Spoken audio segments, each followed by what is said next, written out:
Welcome to Coffee with the Sarlos. We are your hosts of the show, Karen and Kelly Sarlo. Whether you're struggling with grief or you just need answers, we connect you with spirit to find relief, clarity, and direction in life. We can help you move forward.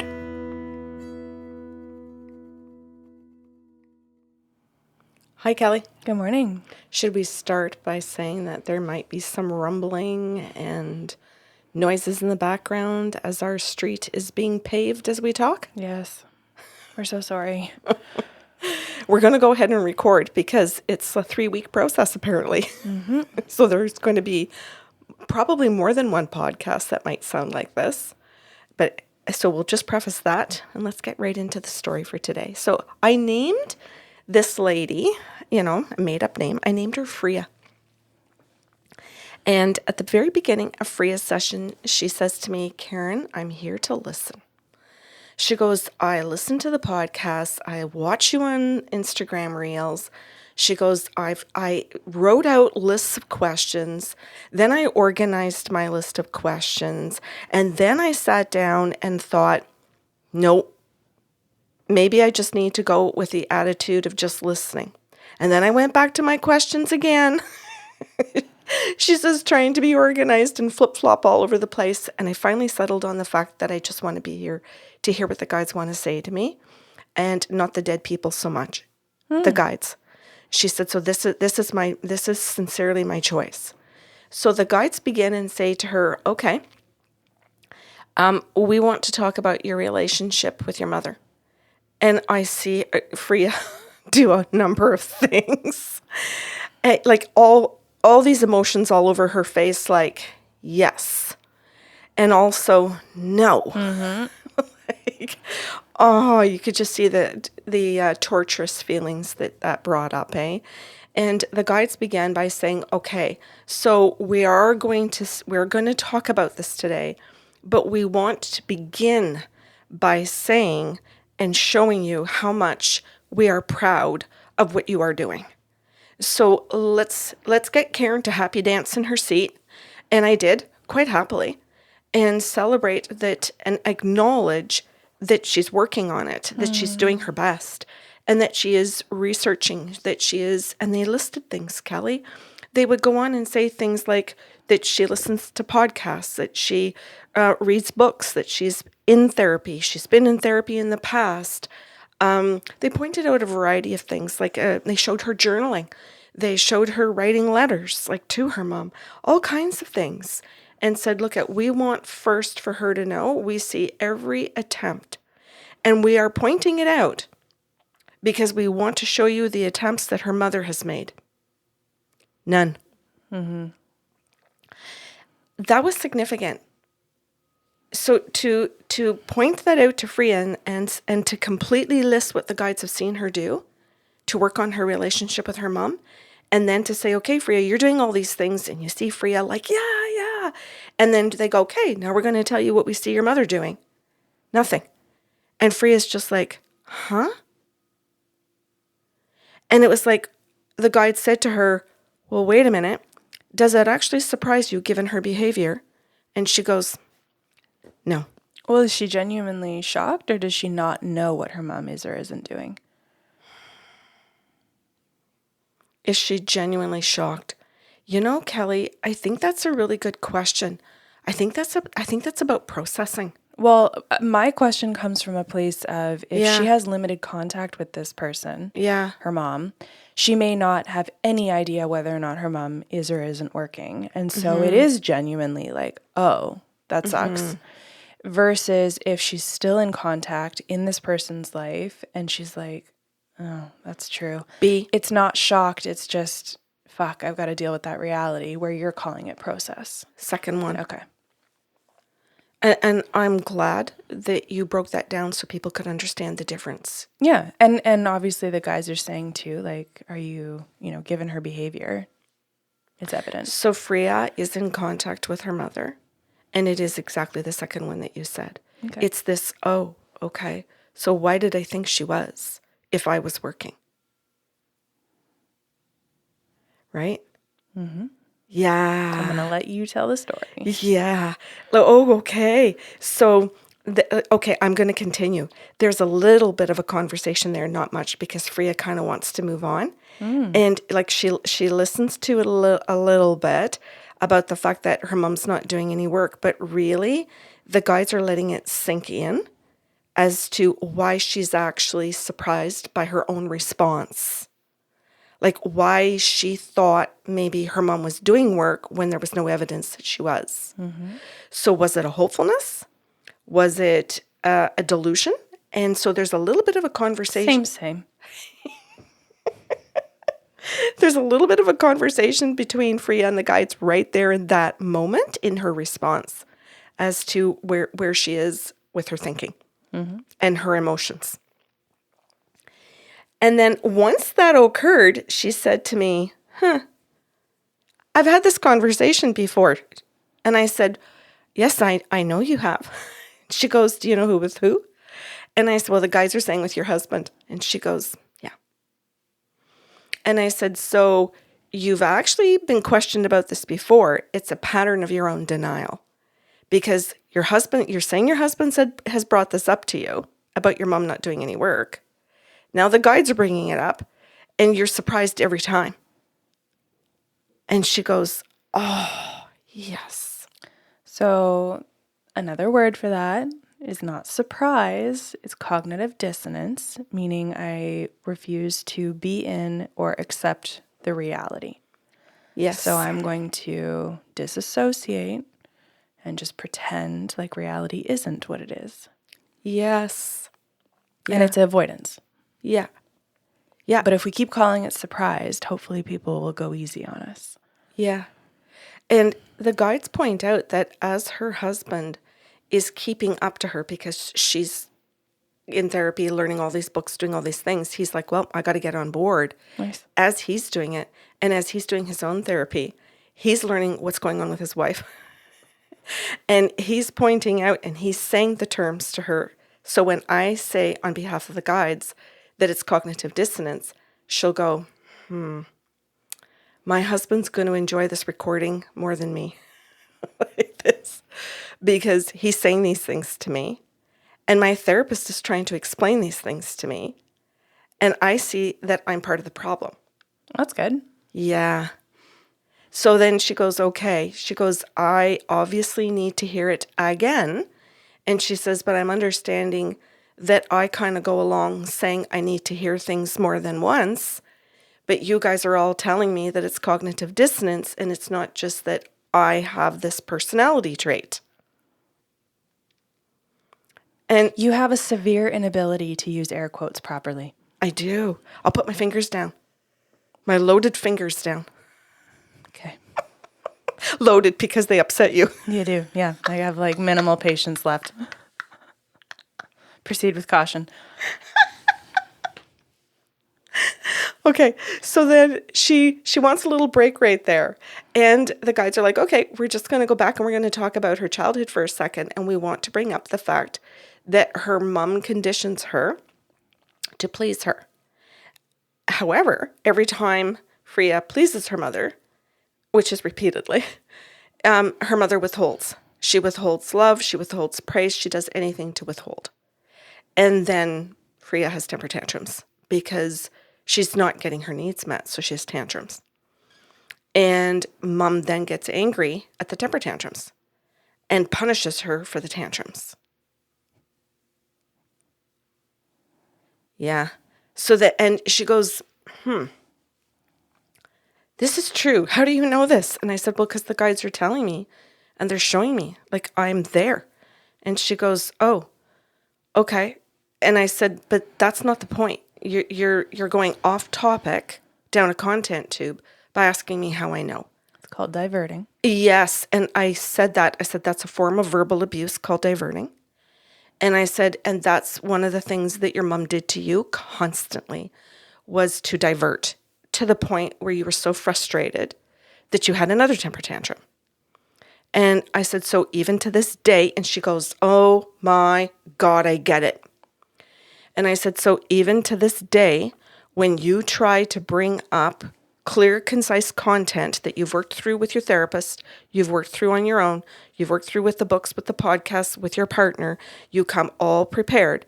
Then you get in front of your mom and she creates all the diversions. And I said, she throws all these content tubes at you in order to dysregulate your emotions. Mm-hmm. And then she creates a state of chaos in you. And I said, she's been doing this since you were a very little child, like really small. And I said, and it's her way. And she goes, yes, why? And you could see Freeya like all the frustration coming out. You can see it in her, to have control over you. She does all of this to project her own emotions of anger and frustration into you. So that as soon as she sees you dysregulated in your emotions, upset, freaking out, doing all that shit, she feels better than you. She feels that she can fix you and that she can control those feelings by punishing you. Doesn't feel like she can fix her. That's not accurate, but keep going.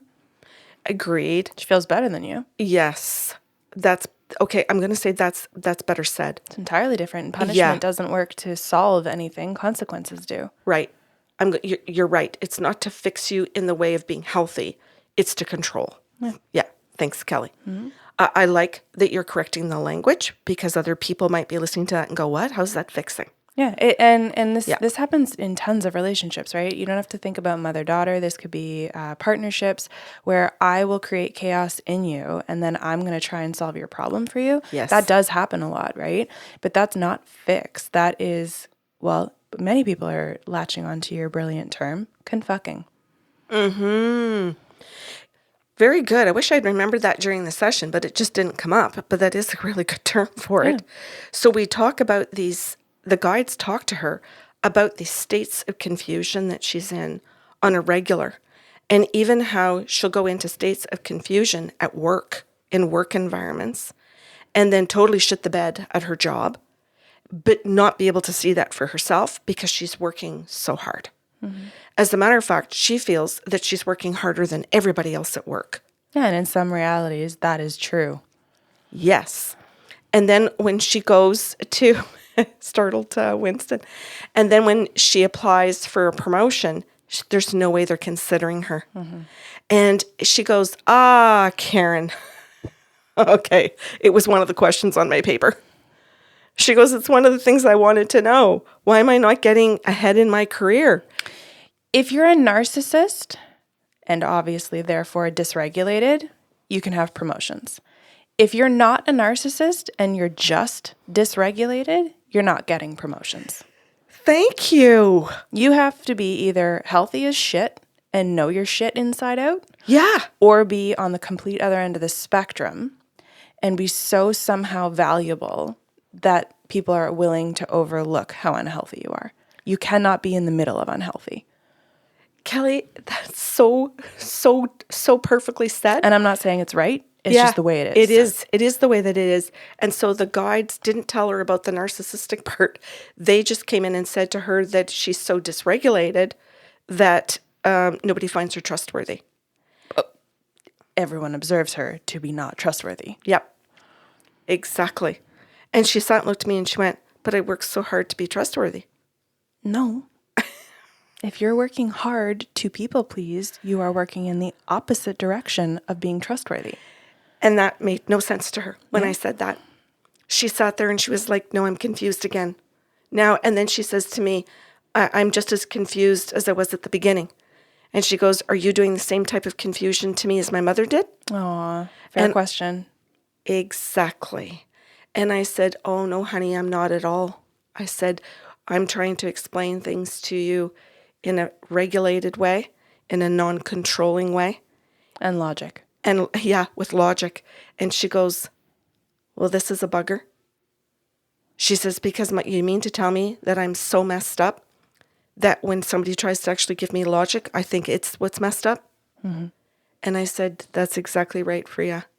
And she goes, now I understand my husband. Mm. She goes, and I also understand then why I married my husband. She goes, because he's logical. She goes, so there's obviously a part of me that desires the healthiness, I picked him. And she said, so I am so grateful I did. And I am so grateful that I'm in therapy and that I'm doing all of this work and that I'm talking to my guides. She says, I will have to listen to this recording over and over again because I have to start understanding that my brain and the way my mom raised me was to sit in all of the confusion and go down all the content tubes of all the confusion. Mm-hmm. And she goes, oh my God, now I'm understanding my job. Mm. She goes, oh my God, something just became clear to me. I go down all the content tubes, and that's what my boss keeps telling me, that I get lost doing one particular thing and that I can't come out and just get the bigger job done, that I over-obsess. I'm always told that I get obsessive about the wrong things. Mm. She goes, and I've been accused of a dog. What's that expression? Being a dog with a bone won't let the... Oh, I shouldn't have done this. Everybody knows I don't get my sayings right. My brain is still trying to find that expression. Move on. She can't let go. Similar to your... similar to my brain right now. This is so funny. She can't let go of each of the content tubes because her mother trained her not to. Mm-hmm. Her mother trained her to go down one. And as soon as she went down one, she'd throw another one at her. And sometimes she threw so many so fast that she was so confused that she would spend days and weeks and months trying to come out of one of those. Yeah, keeps her busy. Yeah, and her mother would already be on to doing what she wanted to do. And getting Freeya to be so manipulated, she would do something just to get relief. Or that she would stay in a content tube as a distraction so her mother could do whatever else she wanted outside of that while Freeya was busy. And so now Freeya is starting to understand, oh my goodness, I need to come out and not go down that. This is what's stopping me from progressing in my career. This is what's driving my girlfriends crazy. Like, I can totally hear different comments in my mind. She says, I can hear one particular girlfriend who just loses it with me all the time. And everybody else in our friend group attacks her and says to be nicer to me and defends me. So I think they're being good friends. And I think that girlfriend is my worst girlfriend of all the girls in the group. And she says, but now, today, she says, I'm understanding that one girlfriend is the one that loves and cares about me the most. And she said, and I'm now realizing all my other girlfriends just don't know how to deal with me. Oh my God. She says, this is terrible. And she says, it's terrible in the friend group what I'm causing. Mm-hmm. She says, I'm the cause of a ton of problems in my girlfriend group.